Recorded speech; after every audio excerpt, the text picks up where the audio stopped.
So now we know that the J54 Sport hood on the Cuda is actually street named the Raisin Bran hood, which is a clever name. And like anybody that's had any of the cars, there's Chevrolets sometimes are called bow ties. I don't know why anybody even talk about it, but Mopar's had other nicknames. You'd see a 68 Charger as a kid going down the road and you'd comment on the bullet taillights. Man, that thing's got bullet taillights. I still never understood if it's because it's two round shaped taillights or because of the movie Bullet, but they still call them bullet taillights.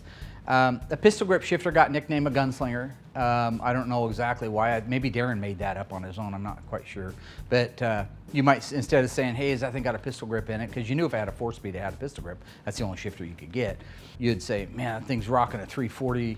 It's an AAR 340 with a 6-pack or 346 barrel, and it's got a gunslinger in it. Colors, they say Hugger Orange. It's Hemi Orange. I don't know why they call it Hugger Orange. That's a GM color. But it's still a nickname that some of the Mopars, especially people who weren't aficionados of the Mopars like I was back in the day, would call it. A spoiler was a spoiler. We always called it that. The tires, sometimes you say if a guy had the factory little set of skinny tires on it like an E70 or an F70 14 or 15, you call it a cookie cutter tire. And nicknames, fun little nicknames that people have come up with over the years for their cars.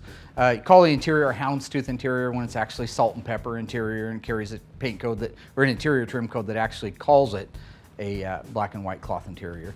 Oh, the 71 Cuda, what they call it, the fish gill. They had fish gills in the fenders and fish scale grill, I think was the nickname for those.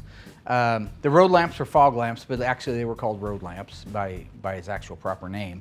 The Cuda was referred to as a slab side, so it's somebody say, well, you're looking at a Challenger or Cuda, that's a slab side. That's because the sides of it were reasonably flat compared to the Challenger, which had the noticeable raised hip line that went from the front fender all the way down the door and then up on the quarter.